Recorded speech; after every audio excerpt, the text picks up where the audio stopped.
হঠাৎ ভূমিকম্পে কেঁপে উঠল রাশিয়ার পূর্ব অঞ্চলীয় কামচাটকা উপদ্বীপ। যুক্তরাষ্ট্রের ভূতাত্ত্বিক জরিপ সংস্থা ইউএনজিএস এর রেকর্ড অনুযায়ী 8.8 মাত্রার ভূমিকম্পটি বিশ্বের ইতিহাসে ষষ্ঠ শক্তিশালী ভূমিকম্প।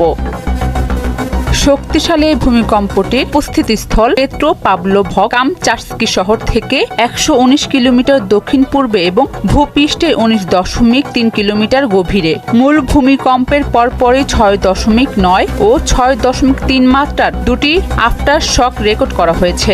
এতে জনমতে আতঙ্ক ছড়িয়ে পড়েছে। ভূমিকম্পের পর রাশিয়া ও জাপান উপকূলে আঘাত হানে সুনামি। হোক্কাইডোর উপকূলে একের পর এক 12 ফুট উচ্চতার ঢেউ আছড়ে পড়ে এবং প্রশান্ত মহাসাগরীয় অঞ্চল জুড়ে জারি করা হয়েছে সুনামি সতর্কতা, যেখানে তালিকায় রয়েছে Japan, Philippines, Indonesia, Peru, Ecuador, Chile, Solomon দ্বীপপুঞ্জ, চীন, হাওয়াই এবং লস অ্যাঞ্জেলস। সেই সাথে আগামী 24 ঘন্টার জন্য সাগরে অবস্থান ঝুঁকিপূর্ণ বলে সতর্ক করা হয়েছে। এছাড়া উপকূলীয় মানুষদের সতর্কে থাকার অনুরোধ করা হয়েছে।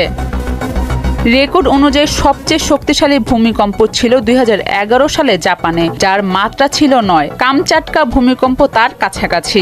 বিশেষজ্ঞদের মতে এরকম শক্তিশালী ভূমিকম্পের পর পরবর্তী কয়েকদিনও বড় ধরনের আফটার শক হতে পারে, তাই সবাইকে প্রস্তুত থাকার পরামর্শ দিয়েছে কর্তৃপক্ষ।